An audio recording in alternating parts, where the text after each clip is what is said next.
Hey, so I'm hitting the beach in a few weeks, so I've really been trying to cut down on carbs and sugar and unhealthy food in general. Not gonna lie, it's a bit of a struggle. I like eating, and I like eating junk. Luckily, I can still treat myself to one of my faves without feeling guilty about it. That's right, Magic Spoon is still on the menu. 0 grams of sugar, 13 to 14 grams of protein, 140 calories, and only 4 net grams per serving. It's keto-friendly, gluten-free, grain-free, soy-free, and low-carb. And of course, they have a bunch of delicious flavors that you can build your own custom bundle with. Cocoa, fruity, frosted, peanut butter, blueberry, cinnamon, cookies and cream, and maple waffle. Me, I get 3 boxes of cocoa and 3 boxes of frosted. And sometimes I'll throw in a peanut butter, and I mix them all together. It's delicious. And listen to this. Magic Spoon is excited to announce the launch of their limited edition cereal bars. They're similar in nutritional value to a protein bar, just 100 times more fun and enjoyable. Every bar has 10 grams of protein, 1 gram of sugar, and only 4 net grams of carbs. You can get them in cookies and cream and cocoa and peanut butter. Now, they sent me a box of each flavor, but my kid and his friends got home from basketball, they got a hold of them, and they were gone in 10 seconds. So I never got a chance to try one, but I think they love them. Go to magicspoon.com/NoDunks and use the code NoDunks for $5 off your order. In addition to your cereal boxes, be sure to grab some cereal bars while supplies last. And Magic Spoon is so confident in their product, it's backed with a 100% happiness guarantee, so if you don't like it for any reason, they'll refund your money, no questions asked. That's magicspoon.com/NoDunks to get $5 off a custom bundle of cereal or to try out their delicious new cereal bars while supplies last. Oh, and great news, Magic Spoon is now shipping to Canada and the UK. Thank you, Magic Spoon, for sponsoring this episode. Now, Meredith, dear, promise me you won't go to too much trouble. Oh, pish-posh, there's no such thing. I foolishly agreed to throw Ruth a baby shower, but she's so particular. I suggested we do a tiki theme, but she says she can't drink a Mai Tai while pregnant. Now, I don't know about other mothers, but I simply can't drink a Mai Tai while I'm pregnant. I only drink martinis. It's better for the baby.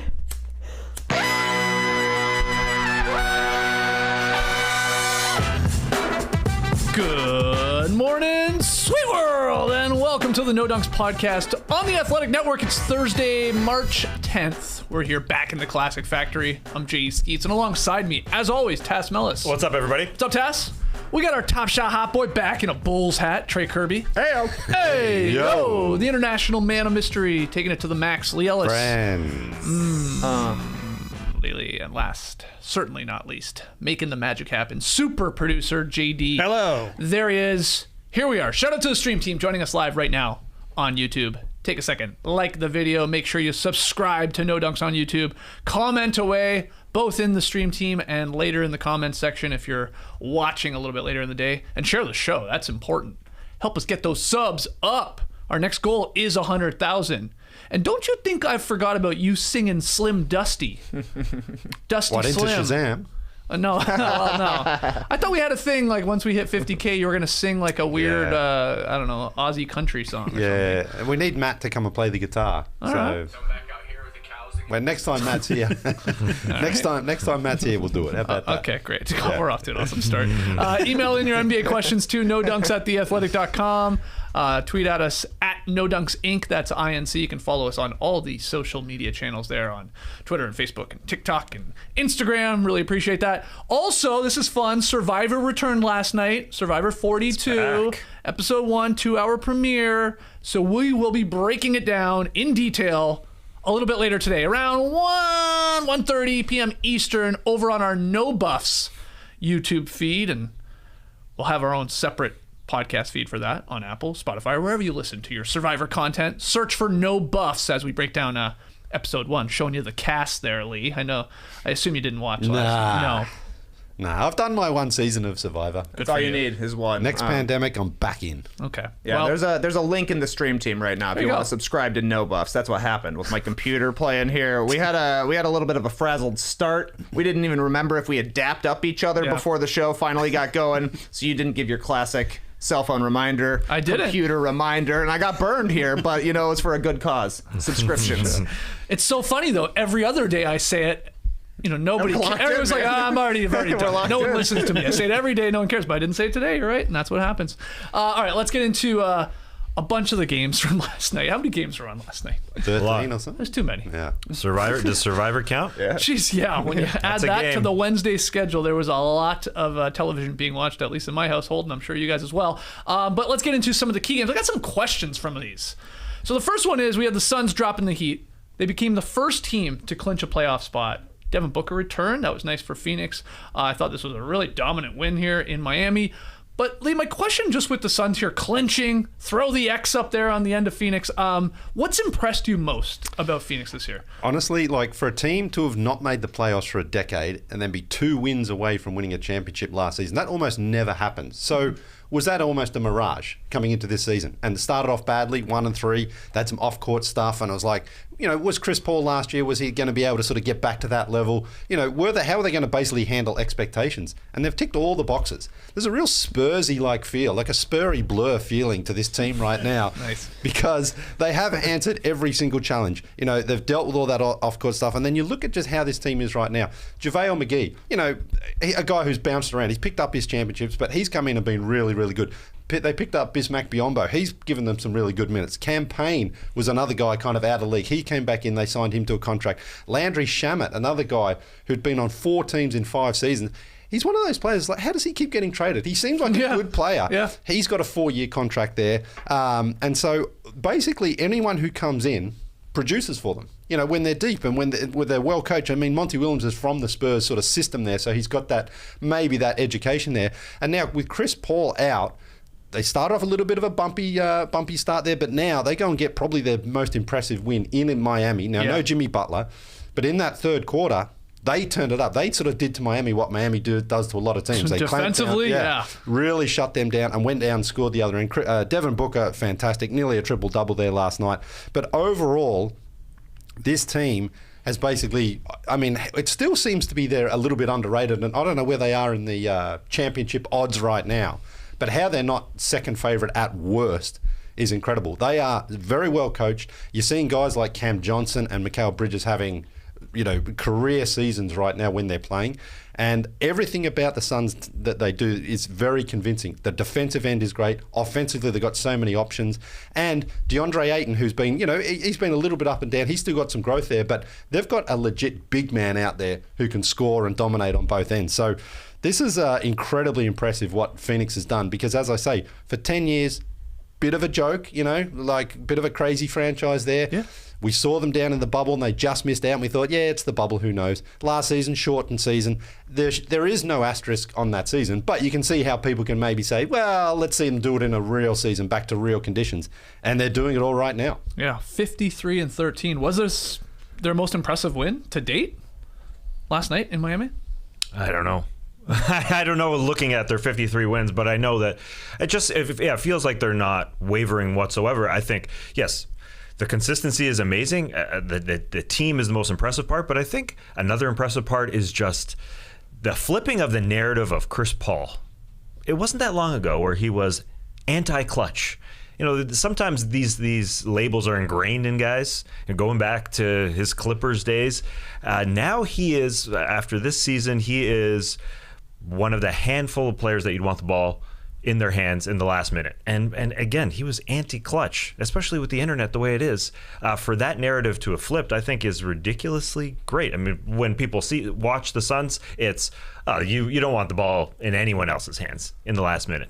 I think that's a bit of a stretch, but the fact is he has joined a very, very special bunch at the top, and I don't see why they should be one of the top 2 favorites. They should be the favorite. As far as the going into the playoffs 5 weeks from now, because they went to the finals last year. That's the thing. If this was like, oh my God, they've been bad for a decade, and it's like, wow, can they really go all the way to the finals? Just not making the playoffs the year prior, then sure. Then you're like, okay, maybe they're not a championship favorite, but they did. You already said it. They were up 2 in the finals. They should easily be the favorites here. I don't see how they couldn't be, unless suddenly we find out that Chris Paul isn't returning at all.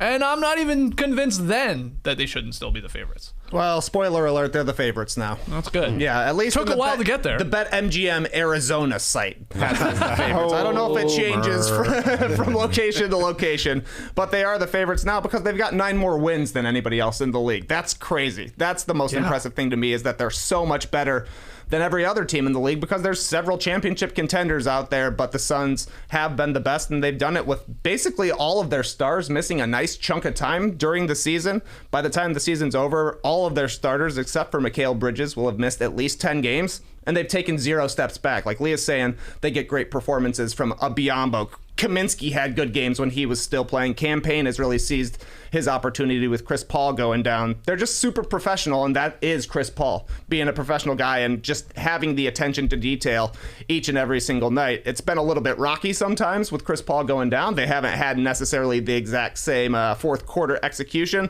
Didn't need it in this one because they just completely blew out the Heat, which is impressive. The Heat have been playing really, really well lately. So yeah, to see what the Suns are doing without the guy who they're taking all their cues from, I think is really, really, really great. Yeah, and you got to be beating them going into the fourth quarter, because they're 40-0 when leading after 3 quarters. They're an abysmal 500 if they're trailing after 3 quarters. But yeah, they are just so solid. Chris Paul leading the way he's flipped the narrative on himself, in his mid-30s is pretty cool for us old guys. And I will confirm, across the BetMGM sites, the Suns are the favorite. I'm in Jersey right now, and they are the absolute favorite. So at least in 2 states. I shouldn't say across all states. But I will say as well, I think the simplicity of a Twitter account adding an X to a name is pretty cool. I like it. I like the Suns just adding X to their name, because that means that they have solidified a playoff position for the first time, for the first team this season. I think that's cool. I like the simplicity of a Twitter account. It's still hanging on. It's still cool. Okay, good. Yeah. Well, they're a dominant team, like we saw, especially defensively. 2nd overall defensive rating, 4th overall offensive rating, best net rating in the league. Trey said, what are they, 9 games clear of the next best team in the league? That's amazing. That's a hell of a gap when we still have 15 games to go to be that much up. Yeah, well, what are they, 53 and 13, yeah. So they only won 51 games last year in a shortened season, they're already up there. But this is great now. Again, with Chris Paul, it's about saving his legs as well for the playoffs. So in some ways, minor blessing in disguise that he gets some good rest. You probably don't want him out for 6 weeks before the playoffs, but 3 or 4 weeks is probably not bad. Yeah, well, I mean, we talked about that when he did get injured. We said, do it now. Yeah. Chris Paul always gets injured in the playoffs. Do it prior to the playoffs, and hopefully they can string together a couple more or another deep postseason run here. And you're helped out when, McGee's grabbing 1 million offensive rebounds, Mikal Bridges, awesome game. Like everybody, Campaign, he didn't have a monster game last night, but we talked about how he's filled in admirably.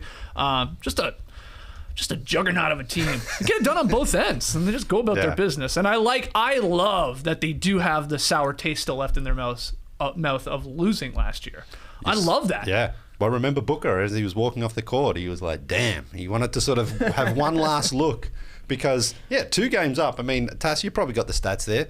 83% of the time the team's going to win the championship. I'm sure they do. And, look just how close it was. Remember, it was that one play, that big sort of block there from Giannis that could have swung the game back in Phoenix away. So they were so close, but they didn't, they've used that as fire rather than just like feeling sorry for themselves. Yeah, and they used it last night. They said the Heat beat them earlier in the season. So, they Booker said, we're doing this. And, I'm sure that's going to carry over into the playoffs. And hopefully they'll see, everybody's best in the Western Conference, because that was the knock against the Suns last year. Right. Each and every series, the Lakers had somebody injured. The Clippers obviously had somebody injured, and on down the line. But, they've been ridiculously solid, just too solid. Finally they are number 1 in terms of the odds. Took a long time. You brought up Giannis. Let's get to what I'm calling some MVP type shit. All right? Giannis. And the Bucks, they outlasted the Hawks for their 6th straight victory. We had Jokic dominating the Kings as the Nuggets win after they blew a big lead. I think Ziller pointed out in his newsletter, have the Nuggets and Kings played 200 times since the All-Star break? It feels like they're playing every second night. And then, got Giannis. You got the Joker. Tatum dominates as the Celtics fend off the Hornets there, and he is on a tear right now. So I really guess the question is here, Trey, from those 3 games. Has Tatum joined Giannis and Joker and Embiid and whoever else at the table? Has he pulled up a chair? It's getting crowded in here. It's getting real crowded. Because Jayson Tatum absolutely gets a seat. He's the guy who had early dinner plans already made, but he still wants to stop by, have a drink, have a piece of coconut cream pie, and just vibe out with his buddies. The rotating 4 and 5 spots, they have been hot this season. Oh my God, yeah. Curry and KD were there, though honestly they were kind of more on the 1-2 side of things. DeRozan had a chance. Jimmy Butler made an appearance. Chris Paul and Devin Booker came by together. Not enough room for him. Ja's been there. Luka recently showed up, and now Jayson Tatum. He's got to take a seat because he is on a heater since the All-Star break. 30, 26, 24, 33, 37, 54, and 44 last night on 16 of 24 shooting and a very nice 6 of 9 from 3. Second back-to-back 40-point game stretch of Tatum's career. He hit 15 field goals in that 54-point game as well. So 15 field goals in consecutive games for the first time in his career. He's even wowing himself with some of the shots he makes. You're like, whoa, that was a 6 step back I had to ice the game here against the Hornets. The most important thing, though, Celtics are 6-1 in those games that Tatum's been on fire. It's his 5th 40-point game of the season, which is 6th in the league. So I kind of think if you're putting Luka Doncic in the mix, you got to put Tatum in the mix as well, because season long, their stats are pretty similar. 28, 9-9 for Luka, 27, 8-4 for Tatum on similar percentages. They're both making late runs for that 4th spot. I've never been more excited to see who comes in 4th in the MVP voting right now. But you're not getting higher than 4th, unfortunately, for any of these new jacks sitting down at the table. The big names keep staying there. Jokic 38, 18, and 7. That's basically what he's averaging for the week. And Giannis just went out and put up 43, 12, and 5. Scored 82 points in a 24-hour span after 38 in a victory at OKC earlier this week. Somehow he's 3rd in this race. Like, he doesn't feel like he can even get up to number 1 or 2 at this point, despite the fact you can make the case that he's the best player in the league and that he's had a better season than Joel Embiid, who's probably going to win it at this point. So what a race. More awesome stuff last night. It's just ridiculous. Like, I turned on the Nuggets game after Survivor.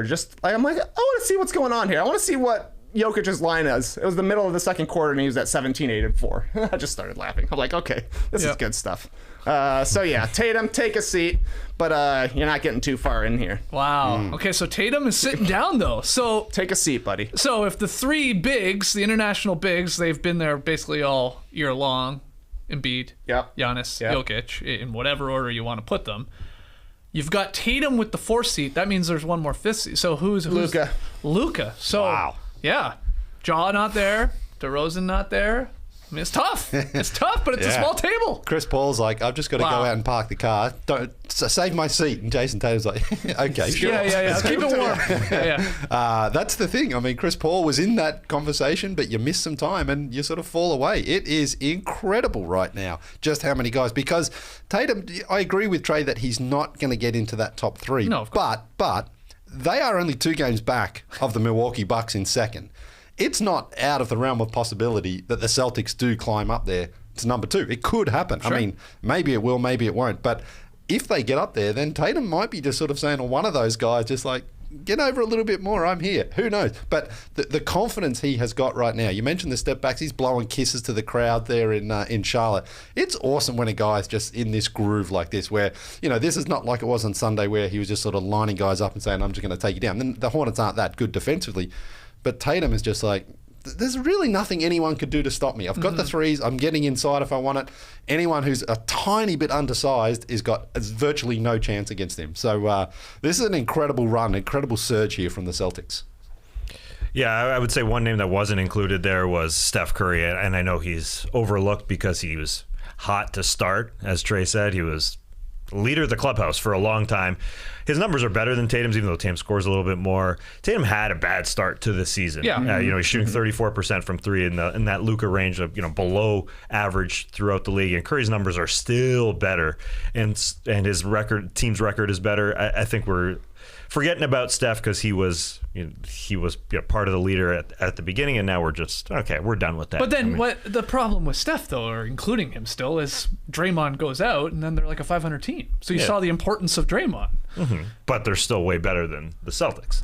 Yeah, record-wise. That's fair. They started incredible with like 30-9 or something like that at one point.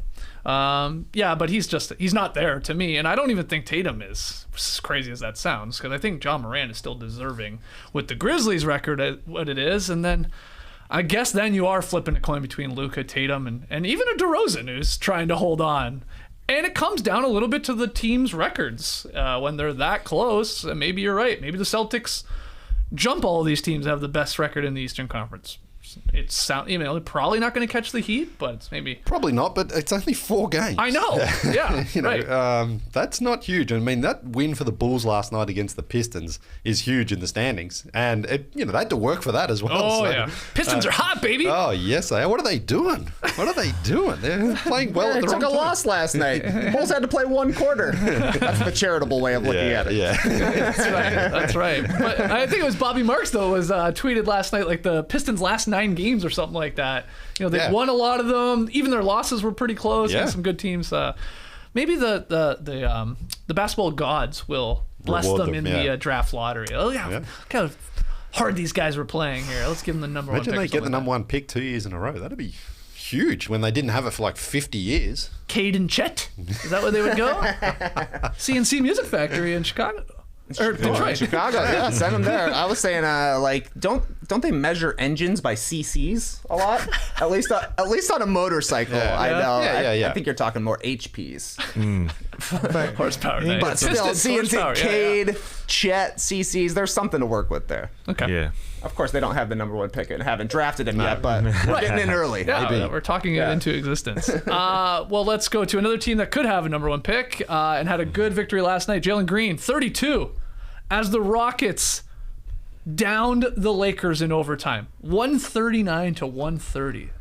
What'd they end up with in overtime? 19 points or something? Yeah, they got 3 taken back off them. Okay. It was a lot, and I was watching it going, oh my God. No. Oh, yeah. To ask the question, look, good win from the Rockets. Jalen Green's playing really nice.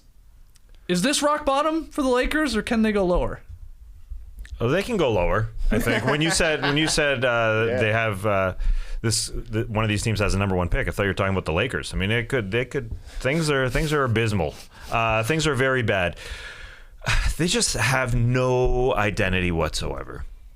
I mean, it's really just rolling out the ball there. Jalen Green, who looks very, very good, solid night, 22 points in this one. 32, I'm sorry. Yeah, 13 of 21 for 32 points. He said it after the game was over when they destroyed the Lakers in overtime. He said the game plan was to attack Melo and put him in isolation. We were looking for the mismatch. We were trying to beat Melo in it. We were trying to get Melo in it and Reeves in it. I mean, it's really, they could just go at anyone. Melo was essentially playing the 5. He was playing in the lane. What is this team? I mean, they could go at Melo. They could go at Monk. They could go at LeBron. They could go at Westbrook. I guess they tried to stay away from Stanley Johnson at times, but really shut down Stanley. It's Dwight Howard didn't play a minute in this game. They didn't come out of camp with any sort of idea as to what this team was. And you watch them in the final minutes, and it's LeBron, trying to get things going, and everybody kind of hanging around, and Westbrook, did hit a jumper and did have a good game overall. But if you remember last year, again, they were starting Dennis Schroeder and Kentavious Caldwell-Pope in the backcourt, and they had the number 1 defense. I just think that they just haven't mentally got on the same page. If you allow the Rockets to go 50, 40, 90, as geeks say, as far as the numbers go, they shot 50% from the floor, 40% from 3, and 90 for the free throw line last night. They hit 52 of 102 shots. That just means you're not defending at all. I mean, this is coming down to the wire here, and they're just not in games. They're just not ready to defend. And, Russell Westbrook, as I said, solid game. Everybody wants to rip on him. He really did have a decent game. But as the game goes on, I mean, I think he gets a little gassed. He's missed a couple key layups towards the end of the game. And he's just not part of the game plan. Like, if LeBron is going to be the point guard in the last few minutes of a game and overtime, Russell Westbrook's best spot is the corner. To spread out the floor instead of just hovering in the lane to bring another defender into the lane. And sometimes he'll go to the corner, but it's just like they don't have a set game plan. Westbrook is just not buying in. He doesn't like what they are. He doesn't like what his role is. They need more of an Avery Bradley type who's on the bench most of the time and doesn't want to shoot. But if he's in the corner, at the very least, at least the floor is spread for LeBron and for Anthony Davis when he comes back. So I think when Anthony Davis comes back, I don't think Westbrook will be closing games. I think it's just not a LeBron team. LeBron and Anthony Davis will control the ball. The other guys just got to get the heck out of the way. And right now, everybody's in each other's way. And they got destroyed by the Rockets in overtime. I mean, they couldn't defend a thing. Everything was wide open. Everything in the lane. Again, Melo is the 5, and it's just not Melo's thing to be defending the pick and roll. Said it after the game. It was like, attack Melo. That was the game plan, and it worked. Yep. Even to the point where Melo at one point was like body checking Jalen Green and didn't get called for it somehow. And it didn't matter anyway. They just kept attacking him and scoring on him. No, I mean, the thing is, LeBron, Melo, when these games, the longer they go on, they just look so old and so slow. LeBron's legs just don't have it. I know he had that incredible alley the other day against the Warriors, but in this game, he went up. He could barely get off the ground and guys are just blocking him. He just doesn't have the power anymore like that in a long game. Mm-hmm. And the game waits for no one. These young guys are out there like, you know what it's like when you play pickup and there's that young kid who just like never stops running. That's what it's like against the Lakers right now. Jalen Green is just like, they're saying, Melo, there's no way you can stay in touch with us. Physically, athletically, you haven't got the speed anymore. He's never been a great defender. So they're like, and that's the sort of way that you kind of humiliate the old guys by saying, give me him because there's nothing he can do to stop me. So, they put up 19 easy points in overtime, had 3 taken away from them as well. I mean, it's rare that you see the double-digit blowout in overtime, but this is what it was. And Westbrook the same. He did have a good game, and you don't want people to sort of just keep on, his family's feeling the pressure right now, and understandably so, but this is just not a great role for him. And if you're Frank Vogel, if LeBron is your point guard, as Tass is sort of saying there, you may as well put Westbrook on the bench because he can't spread the floor. And LeBron's just sort of swinging for the fences with his threes. He hit 1 last night of 9 because he hasn't got that ability to just like blow past defenders anymore. So, James Worthy said afterwards he thought it couldn't get lower, and it did. I think there's still some depth here for the Lakers. That is the question. You see a lot of Lakers fans saying that this isn't rock bottom. Yeah. The next game is rock bottom, and then the next game after that is actually rock bottom. I saw Dave Schilling, big Lakers fan, said this might have been the worst Lakers loss of his lifetime. Wow. I mean, Eric Gordon's putting LeBron on skates. It's wild. Yeah, James Worthy. This is from Bill Oram over at The Athletic. More James Worthy on the post-game show. James Worthy said, I think the Lakers are at a point now where they know they aren't going to meet those preseason title expectations. I think they realize they can't win.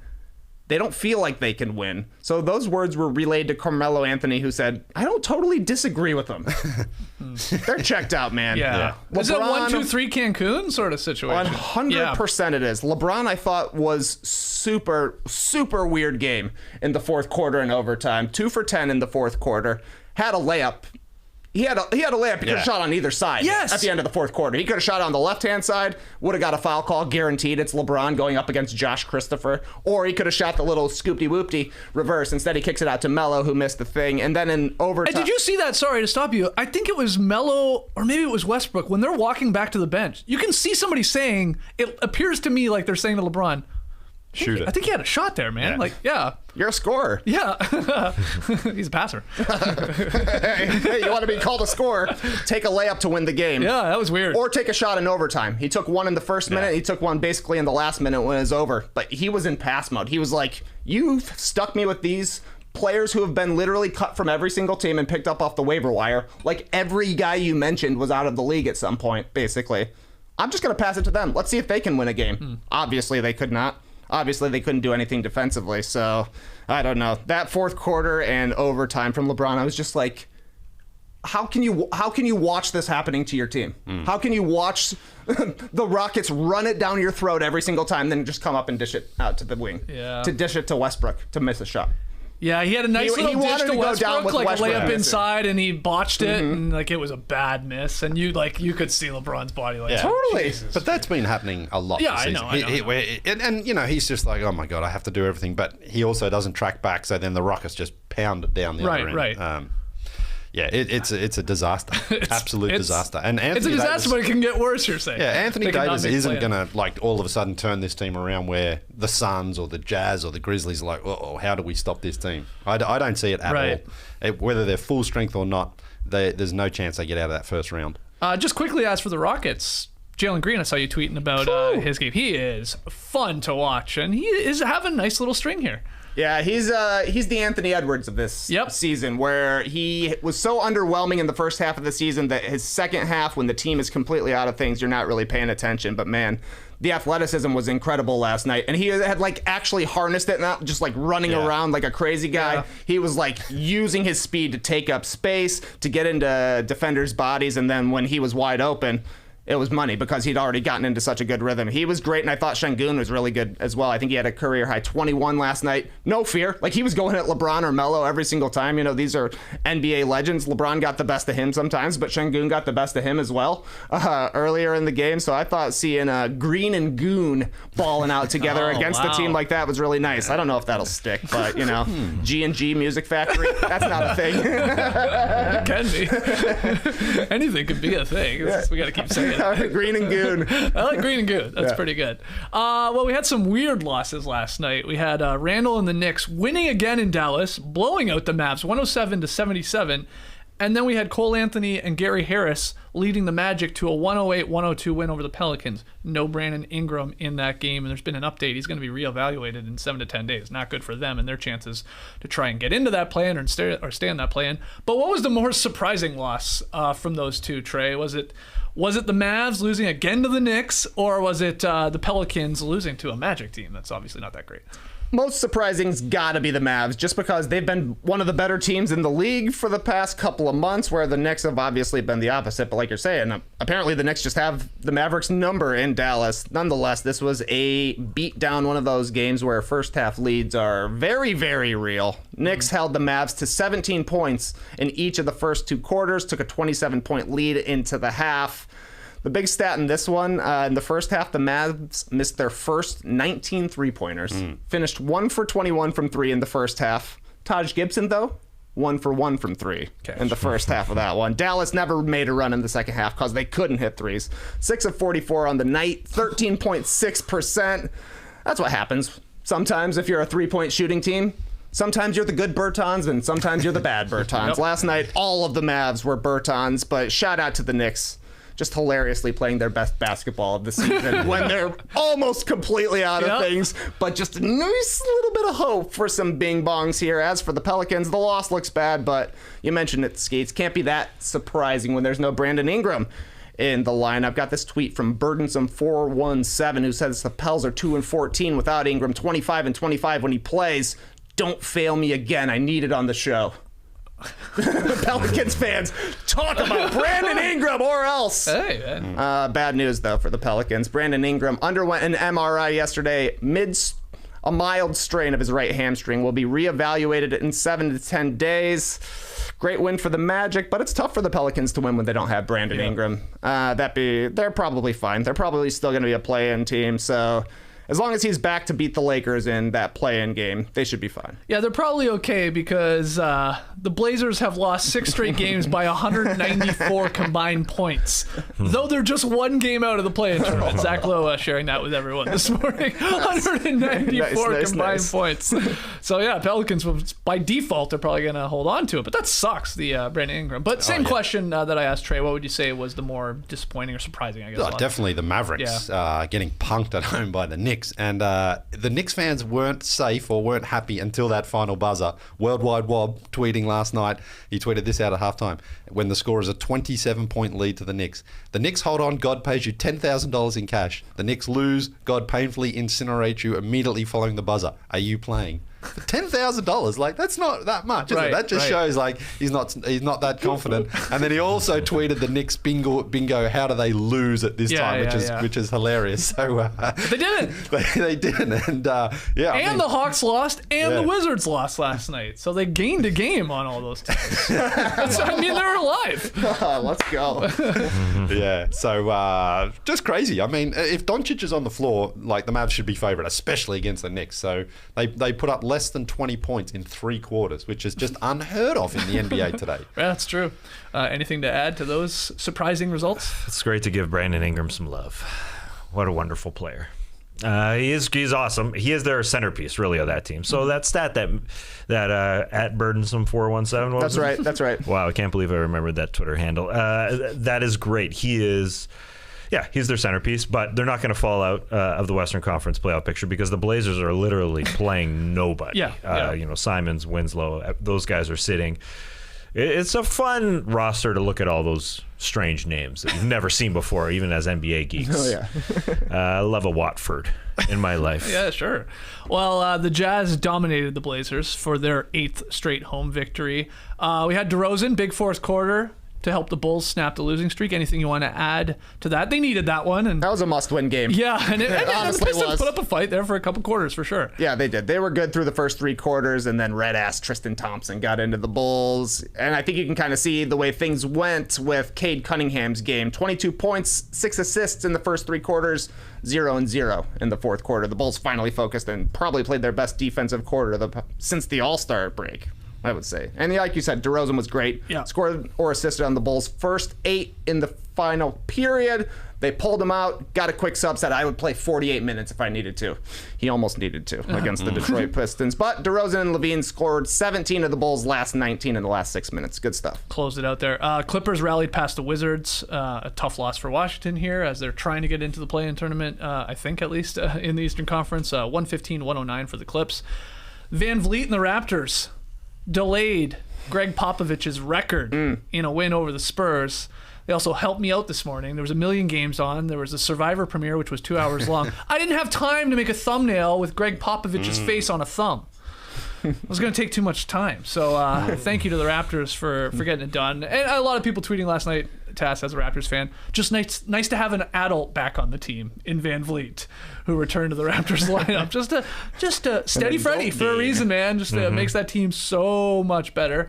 So he helped out there. And then finally here, Beasley sets a T-Wolves 3-point mark in the 132-102 win over OKC.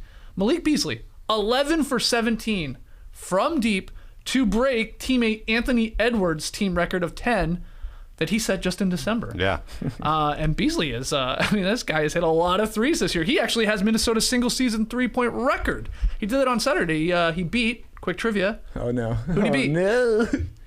Who had the record for most threes made by a Timberwolves player in one season? Sam Cassell? Nope. You don't need to go, no, not Kevin no. Love. Kevin Love, there you go. 190 Right. Made threes, but Beasley's got it now, and he's just adding to it. And the Wolves are on a 6-game win streak, their longest since 2004. Yeah. It's a long time. So People are jacked for the Wolves. Are they as good as 2004? I will say. No, literally, that's what people are saying. Yeah. They were a 58-win team. No, not yeah. They were a 58-win team in 2004. A number 1 seed. They went to the conference finals because they had KG. And they had that Sam Cassell. That was that team that went to the conference finals. Could have easily gone to the finals. They are not that good. Right. Come on. Also, during this win streak, they've beaten OKC twice and the Blazers twice.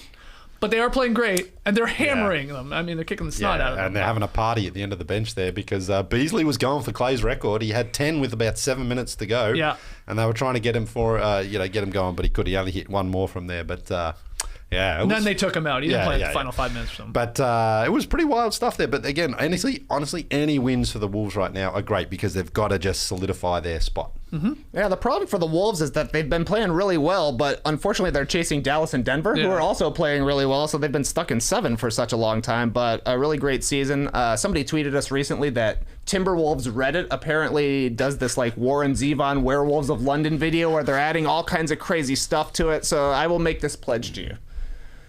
If the Minnesota Timberwolves go to the conference finals like they did in 2004, I will sing and play Warren Zevon's Werewolves of London on guitar here in the Classic Factory. Yeah. That's nice. Yeah. Conference finals. Conference finals. All right. Don't have to win it, just got to play a game. Okay. If they make it. You like that song? I like the song. I just don't think we're going to get it though, unfortunately. Give us semi-finals. Get us out of the first round. All right. Oh, that's fair. They're going to be a lower seed. They have to beat a tough team. Yeah. But it's like they could too, For sure. I think second round is their ceiling, max. Okay. Anyway, we'll see. All right. Any other notes on any of the games from last night? There were a million of them. Anything else you wanted to touch on? Gentlemen? No thanks. Gentlemen? All right, let's take a break. Because we got something really weird after the break. We had a bunch of strange odds that you can apparently place on tonight's Nets Sixers game, I guess in Philadelphia there, with Ben Simmons returning. Like, I'm talking very weird Great. odds. So we'll have some fun with that right after the break. Shout out to Daniel Tiger. It's Chime time. Chime is an award-winning app and debit card with no overdraft fees, foreign transaction fees, monthly fees, or service fees. It's also the jersey sponsor of the Dallas Mavericks, and with over 60,000 fee-free in-network ATMs at many locations, like most Walgreens, 7-Elevens, and CVS's, you can access your money when you need it, where you need it, and for that reason, I'm in. Shark Tank. Mark Cuban. Dallas Mavericks Chime. Yeah, nice. Join over 10 million people using Chime. Sign up takes only 2 minutes and it doesn't affect your credit score. Get started today at chime.com/nodunks. That's chime.com/nodunks. JD, roll that beautiful disclaimer footage. Banking services provided by and debit card issued by the Bank Corp Bank or Stride Bank NA, members FDIC. Get fee-free transactions at any MoneyPass ATM in a 7-Eleven location and at any Allpoint or Visa Plus Alliance ATM. Otherwise, out-of-network ATM withdrawal fees may apply. Sometimes pay anyone instant transfers can be delayed. The recipient must use a valid debit card or be a Chime member to claim funds. I'm here to talk to you about the new Starbucks Baya energy drink. With caffeine naturally found in coffee fruit, it's energy that's good. Coffee beans are the roasted seeds of coffee fruit. That just blows my mind every time I think about that. Yeah. Starbucks Baya energy drink is a beverage that is crafted from caffeine naturally found in coffee fruit, as well as antioxidant vitamin C, with some delicious fruity flavors that we have here on the table. Mango guava. I've got pineapple passion fruit, raspberry lime out there, and that can, that glorious can. You can get me with a can anytime. I am a sucker for beverage packaging. Nice. Look at that raspberry lime. That one can. pops. That's a beauty. It's like you're taking the Rainbow Road to Raspberry Town on that one. I love the designer work on that one. Each 12-ounce, 90-calorie can contains 160 milligrams of that natural caffeine. What a boost. Perfect for while we're playing pickup. There's 2-hour sessions happening on Wednesday. You need a little boost for a 2-hour pickup session these days. Or spike ball. Ooh. Oh, is it spike ball season here? It's coming, in the baby. South? Yeah. There we go. All right. Yeah, I've got it on the brain because it's getting a little warm out here. Or just a quick midday pick-me-up. Starbucks Baya energy drink is available online at grocery stores, convenience stores, and gas stations nationwide. During this great reshuffle, a record number of employees are considering switching jobs. So now's your chance to try and attract them. LinkedIn Jobs is here to help you connect with the people you want to interview faster and for free. I'm actually thinking about using LinkedIn Jobs to find someone to help me write creative ad copy. Wild, eh? Sort of next level thinking. Create a free job post in minutes on LinkedIn Jobs to reach your network and beyond to the world's largest professional network of over 770 million people. Then add your job and the purple #hiring frame to your LinkedIn profile to spread word that you're hiring so your network can help you find the right people to hire. I like that little addition. Simple tools like screening questions make it easy to focus on candidates with just the right skills and experience so you can quickly prioritize who you'd like to interview and hire. That's why small businesses rate LinkedIn Jobs #1 in delivering quality hires versus leading competitors. LinkedIn Jobs helps you find the candidates you want to talk to faster. Fast like me. Did you know every week nearly 40 million job seekers visit LinkedIn? Post your job for free at linkedin.com/nodunks. That's linkedin.com/nodunks to post your job for free. Terms and conditions apply. All right, back in the Classic Factory. Shout out to the stream team for letting me know that Leigh is rocking the Allen Iverson armband. I didn't even see it. It's just because where you're sitting. with my angle on you there, but why did you decide to rock such a Well, thing we're today? supposed to be going to the game tonight. And I was going to wear this. I had my outfit already. Look, I'm not done. Look. Wow. It's got the AIs on. So, we're not going. But I'm just, You're going mentally. I'm just wearing the outfit that I'd be Now, wearing. will you continue to wear that while you watch the game tonight? Probably. Maybe a photo? Hey, Roxy, take a photo of me watching? I don't know about that, but Why not? We'll see, yeah. It's a big armband. Yeah. I got this in New York City, 2002, when I picked up my first pair of Iversons. These are the ones I wore. I remember at the tennis I was telling you about. And I remember. the only thing is, it's lost a bit of its elasticity. Oh, over the years. wow, you can wear that as a headband. Yeah, it's a little bit loose now. But you know what? I tried to look into buying a new one. These are impossible to get. I was going to say, you could probably get a pretty penny for that on eBay there. Yeah, you could. I'm not going to sell it because it's a souvenir, but it's great. Excellent. Yeah, it is it's almost like a Survivor buff now. It's so stretched. Exactly. You can wear it around your neck. The Philadelphia 76ers and the Brooklyn Nets square off tonight for the first time since the blockbuster trade involving James Harden and Ben Simmons. Now, 4 of the 5 players, Harden, Millsap, Seth Curry, Andre Drummond, they are in line to play in Philly tonight. But Ben Simmons, he will be relegated to a cheerleading role on the Brooklyn bench. And we have a bunch of hilarious odds that I guess you can legit bet on that I want to throw at you guys. But the first one, I did see this, Tass, and I was thinking of you. Head coach Doc Rivers, he said he believes that the Sixers owe Ben Simmons a tribute video. Damn right they do. They owe him one. And you have been saying for the last couple of days that you do think one is happening tonight in Philadelphia. I'm not so sure, but I guess Doc Can you bet on that? I mean, you can bet on everything. You should be able to. I don't have the odds on. Yeah. What would you set the line on that one? It's a no, minus 150. I'd lean no. So, okay, yeah. Yes, Yes whatever, is, plus 200. Yes is more unlikely, you would say. Yeah. In regards to betting. Okay. I would say so, yes. Okay, well, how about... I don't know what a tribute video entails, though. What's the definition of a tribute video? Good point. Here's Ben. I mean, anything, I You guess. need the words "thank you." It has to be included. Yeah. Thank you, Ben. Thank And you, I need Ben. to see some clips of him. Highlights only. Highlights, yep. But what if it was just a shot of Ben's face? No. Everybody, Philadelphia, thank Ben Simmons No, for his stay. that's not a tribute video. Gotta have That's just showing him moving on images. that's just showing him on the board and saying hello to him. No. I need to see highlights, preferably set to I don't know, some sort of Green Day song. Oh, yeah, good that's, riddance. exactly. That's not bad, actually. And then you got to cut live to him and then have him wave or whatever. I think it happens. Can you bet on That would be wave? crazy. well, okay, let's get into the actual things that you can bet on. So this is amazing. Will Ben Simmons and Joel Embiid touch during the broadcast? Okay, note, has to happen during the broadcast, not including halftime and or commercial purposes. So post game though can Yeah. because he's not playing, Ben.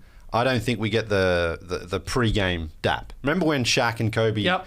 They had to sort of do it because it was Christmas Because they're Day. both out there. Yeah, and yeah.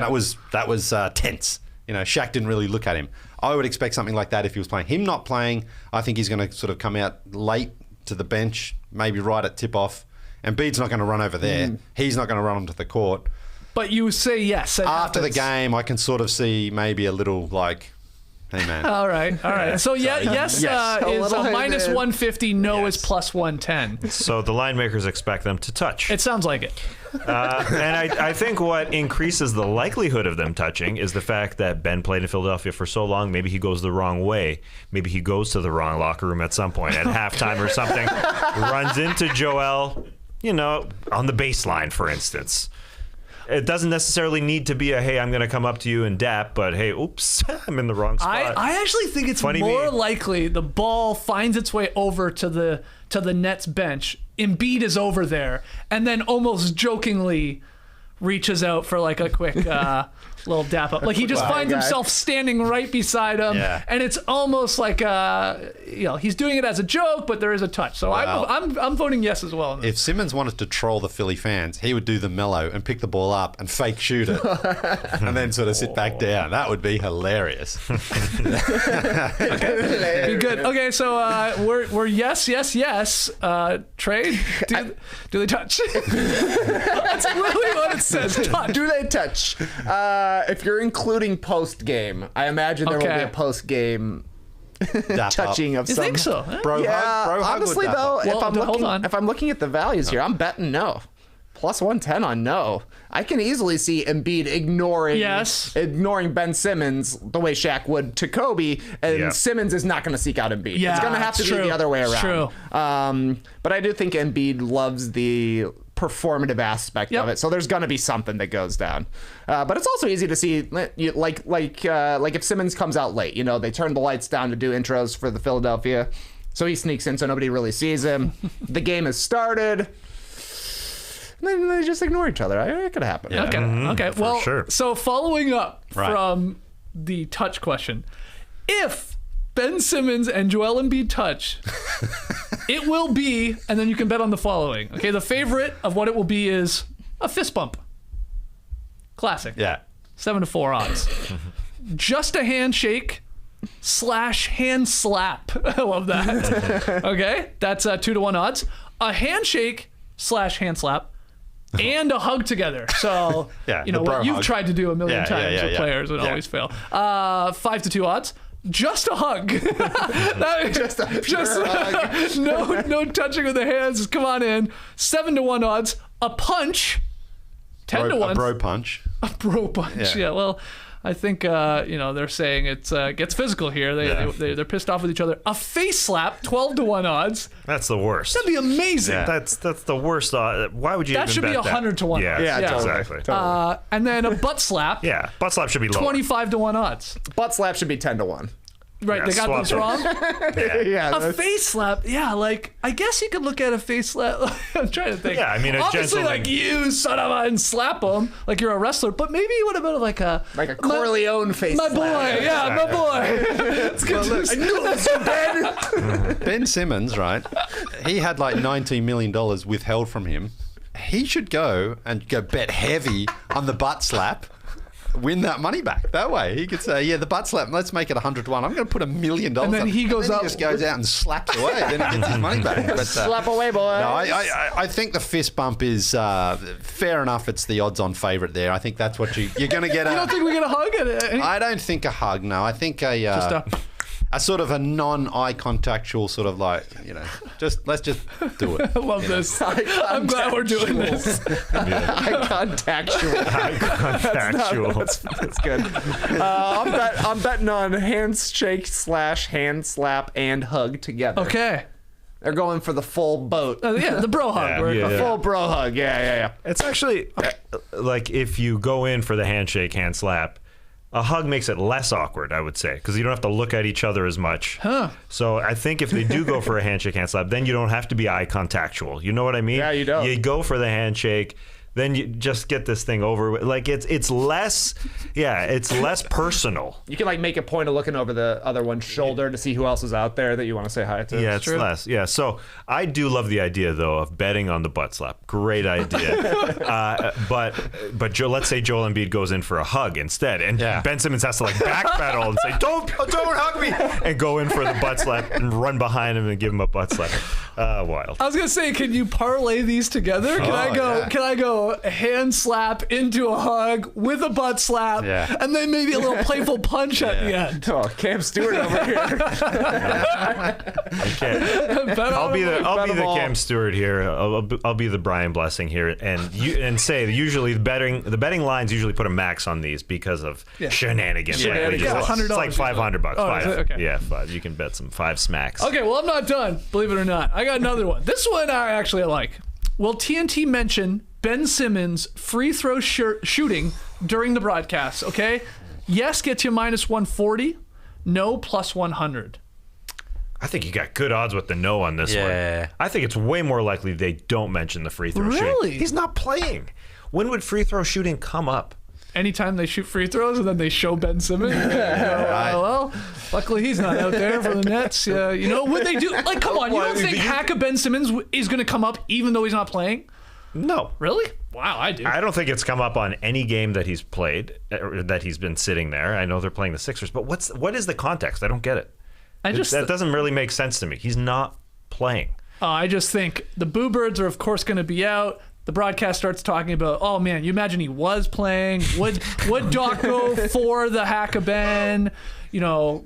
Anything like that. Yeah, too speculative though for him to be not playing. If he was playing, then I think early will they do it. You guys are saying no. You're getting some good odds. I don't think it's part of the game. I don't think TNT's Brian Anderson, Stan Van Gundy, or whoever's doing it. I mean, maybe if you're. What else are they going to talk about for the whole game? They're going to be showing Ben Simmons 1,000,000 times on this broadcast. They're not going to talk about his lack of free throw shooting. What would they be saying? Hey, I watched him practicing his free throw shooting the last 6 months. Yes, they might have. Who knows? They might have footage of him hitting free throws. Warm up free throws if he shoots well. No, he's not doing that. It's a tough one. Stay away from this one. This is a tough one to call. I hope we get that grainy 8 in a row from the free throw. Well, he's obviously been working on his free throws. Yeah, I don't think so. I'll take the no on that one. Okay. Yeah. I mean, if it was is it SVG on the call? I don't know. Right? I don't know. But I just he would talk Hackins. You think he would bring it up as strategy? Maybe. Like if it was 2 Philly radio guys on the call, of course they're talking about everything negative. But I think, I bring up Van Gundy and Anderson because they're national TV guys. Yep. They're not getting dirty here. Although I've seen Stan Van Gundy shoot free throws. Great form. Great handles. Great handles. Yeah. If he brings up and says, Ben Simmons should be trying to work on his game, practice free throws. Here's footage of me practicing my free throws, and they roll in Stan Van Gundy. That's the only way I see them linking the two, which is, I know, it's good odds. Plus 100, take it. Ooh, I think yes. I'm betting yes on this. They got a long game, and again, there's going to be a lot of talk about Ben Simmons. There are free throws that happen in the game. That's true. It's going to be sad. What do you got? Kevin Harlan and Reggie Miller, Stephanie Reddy on the call. Oh, Reggie. Yeah. Reggie's for sure saying it. Absolutely. I mean, Stan Van Gundy, I'm with you. Less likely. Reggie, yes. There's going to be a lot of free throws, too. Yeah. Harden and Embiid. Yes. So you got the stars back for the Nets. This one's tough, man. I still don't get it. Embiid's banging home a free throw. They go, that guy can hit free throws. You know who can't? That guy on the sideline. How do you know? How do you know the Sixers crowd isn't chanting something about Ben Simmons during a free throw? And then it's, wow, could you? They're doing this while he's on the bench. Imagine this guy was playing. Like, that's the obvious at the free throw line. Well, it's not Ben Simmons free throw. Ben Simmons free throw shooting during the broadcast. Yeah. This is I don't see it. Okay. Will the Ben Simmons passed up a dunk highlight versus the Hawks be shown during the broadcast? Yes, -150. No, +110. Yeah, I don't know for it to be shown, but this I can see being brought up. Okay, you don't think they would show it then? Come on, what I don't tight's he think so, doing in the because truck, man? He's got it ready to go. It's a little, He's showing it's a little Dave Gilbert. It's a little defamatory and irrelevant to tonight's game, I think. Okay, this is crazy. They're They're doing all of this. This one's a lock. This one is a lock yes to me. This is They're drama, going to show man. this multiple times. I don't think so. Because he's not playing. If he was playing, yes. But I think with him sitting on the side, it's just not going to help him if it's like, hey, on TV, they keep showing you missing that dunk. They have to show. They or have to passing look up at the it dunk. like someone's watching this game for the first time ever. They don't even know what basketball is. Like, why are they booing this guy? Let's tell you why. This is a part of the They story. might tell it. I just don't think they're going to show it myself. I think the only technicality is what I'm trying to say. Here is like, when is it shown? Is it shown prior to the tip? Probably, if it is to be, and then does that count? Probably not here in the actual bet. So Yeah, it's interesting. It's a weird one. Here from these odds that we got from our friend Jimmy Shapiro, there isn't that caveat. Oh, so it maybe, The caveat being in the prior one, they were talking about the free throw shooting during broadcast. Yeah. The note was anytime from tip off to the end of the game, but that's not here because that's interesting because it definitely pregame. I think I could see them saying it pregame. Yeah, they're sitting there sideline, Reggie, Harlan. And was it Harlow on the sideline? No, Stephanie Reddy. Stephanie Reddy. I mean, she could be doing the you got to tell the breakdown. story. Yeah. Yeah. So the odds are better for yes. I mean, it's more likely that this is going to happen than free throws, according to the betting. Yeah, Okay. I like it. I like this one. Yeah. Trey, you're on board that they're going to show this highlight. Oh, I think we're going to see it multiple times per half. We're going to see it a lot. I mean, this is a huge story. There's only 2 games on tonight. This is Ben Simmons' first time back in Philadelphia. He's not playing though. That's why they're going to show it. Yeah. I don't think so. What else are they going to show of him?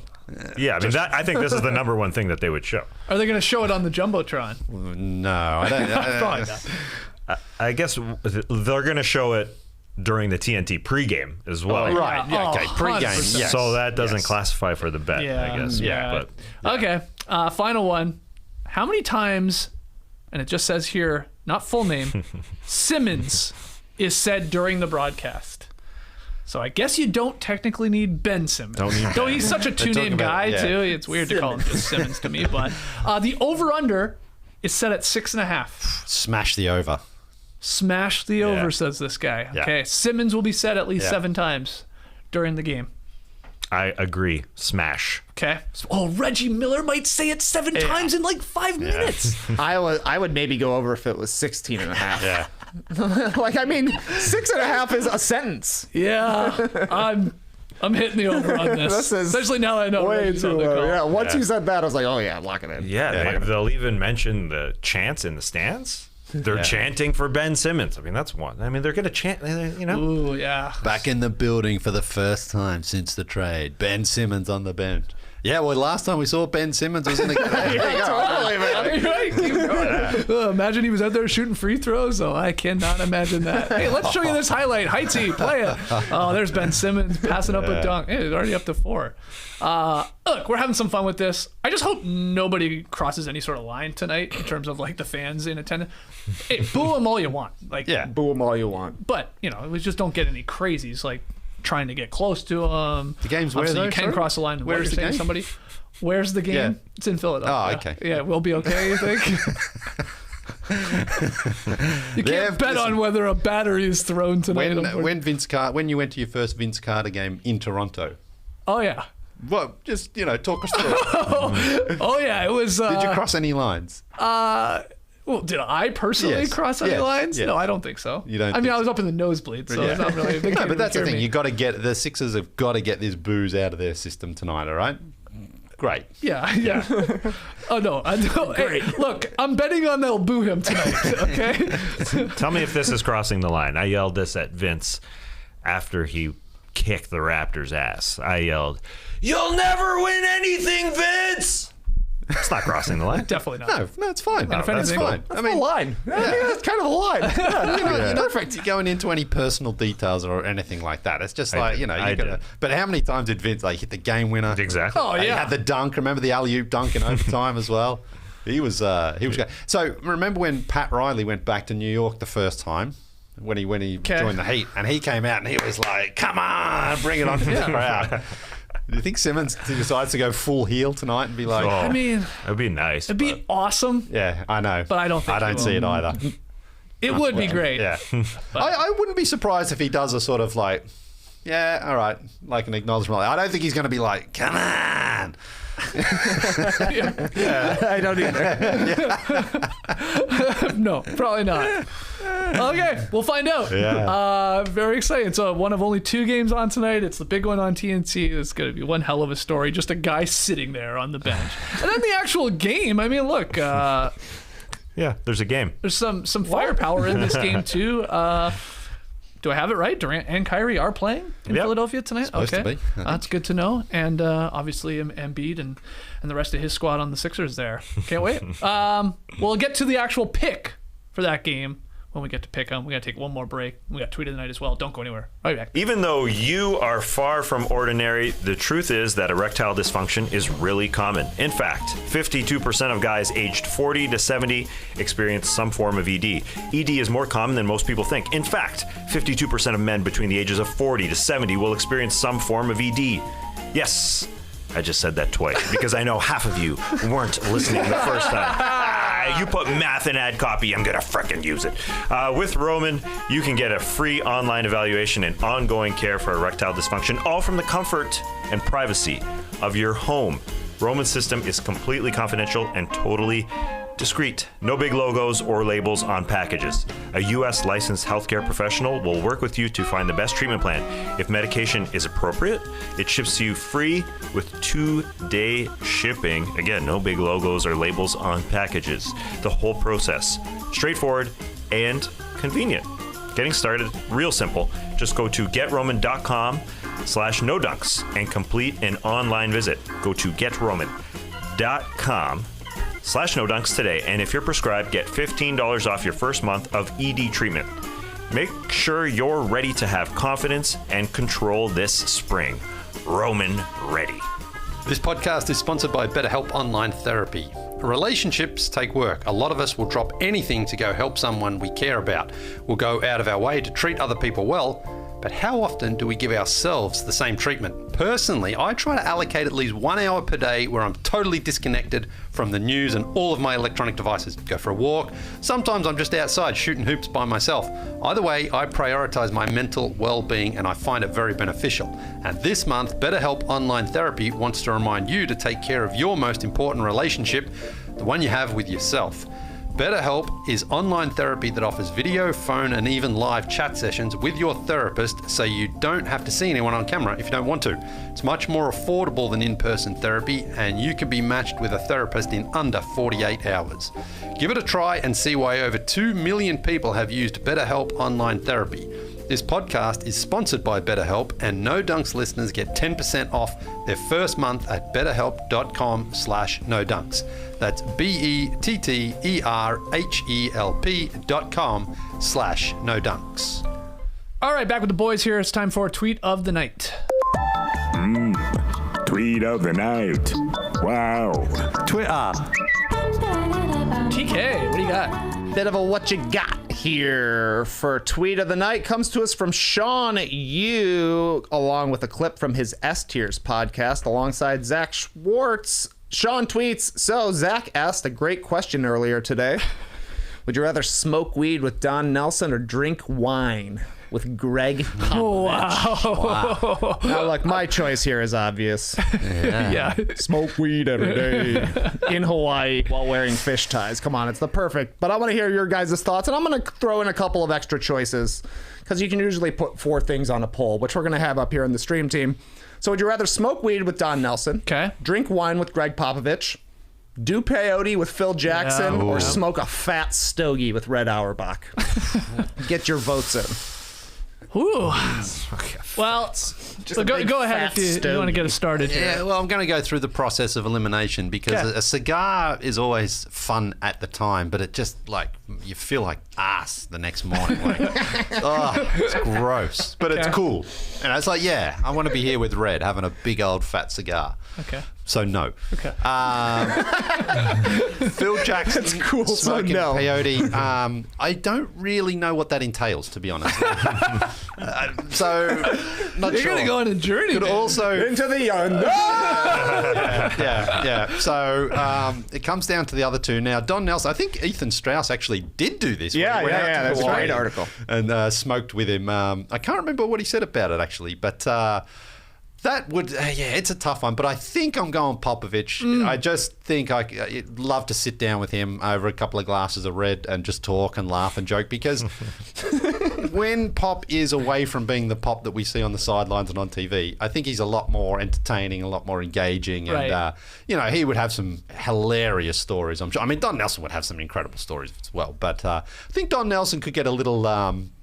Sort of off with the fairies a little bit. Yeah, I think I saw the clip of Sean and Zach talking about this. Sean was making some good points. Like, how many glasses of wine do you have to get into Pop where then he's opening up? Yeah. And he's maybe telling you all the stories you want to hear. Don Nelson, you're smoking weed with him in Hawaii especially. Yeah. Like, he's off and running, I'm sure, right away. Like, before you've even lit the thing, like, you're hearing great stories. So that's maybe an advantage for Don Nelson. But Sean also pointed out, Popovich is known for his like extensive wine collection.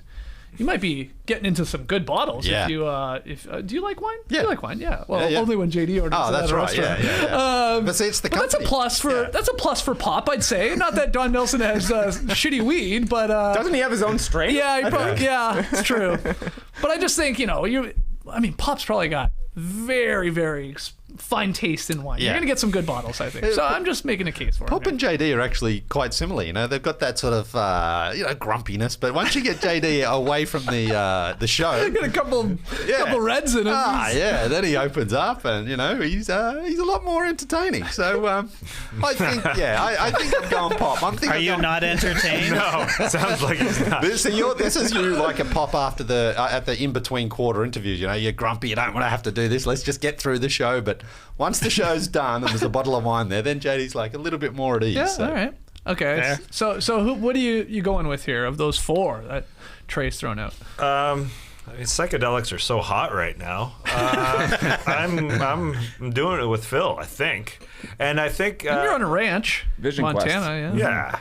I think it's just the best of both worlds. I don't need to drink more wine. I don't care if this is a vintage 1904. I don't care. The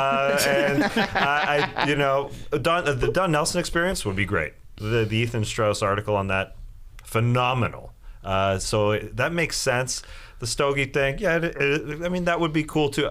I think all four men, the experiences, that would be great. I think they would all open. They'd all open up immediately. But I think the experience of the psychedelics, I'm rolling with that. And I don't think we're going too hard as well because he's a 76-year-old man. He knows where he's going. How much to. We're microdosing, I think, at first. And then, we'll have a good time. I'm just afraid you're going to do it with Phil Jackson, then you're not going to remember a single thing. And you may not even be really talking to Phil Jackson once you're on the peyote. That's my only knock on that one. That's it. JD, let's hear from you. You're drinking with Gregg Popovich, smoking weed with Don Nelson, peyote with Phil Jackson, or smoking a cigar with Red. Yeah, I'm with Leigh. It's Pops for sure. Okay.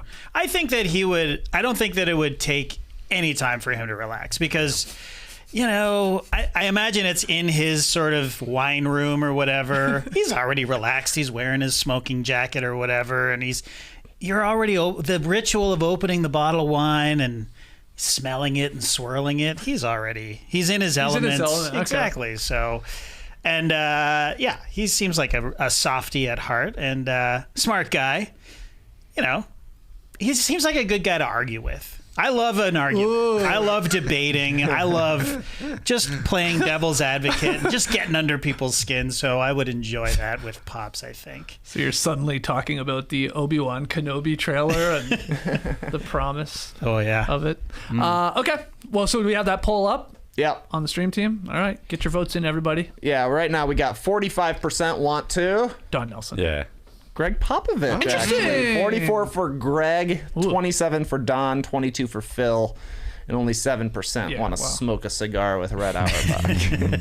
He's old. He's also he's also a ghost. He's a ghost man. He's a straight up ghost man. Pick 'em results last night. Raptors Spurs. That should have more votes then. Yeah. Smoke a cigar with a ghost. Put it that way. Sorry, cool. All right, we're changing it. Raps Spurs. Toronto favored by 1.5 on the road, and as we talked about, prevented Gregg Popovich from setting the all-time record in wins. This brought to you by BetMGM, so that's a victory for me. That's a victory for Tass, a victory for Trey. Leigh swerved, took Pop. You fall to suddenly last place. Yeah. In the pick'em battle here, you're 2-5, Trey's 3-4, I'm 4-3, and Tass is 5-2. So it's very, very close still. But what's tonight's game? Well, there's a game in Philadelphia. Oh, yes, that's should be a fun one. The Philadelphia 76ers are favored by 4.5 over the Brooklyn Nets.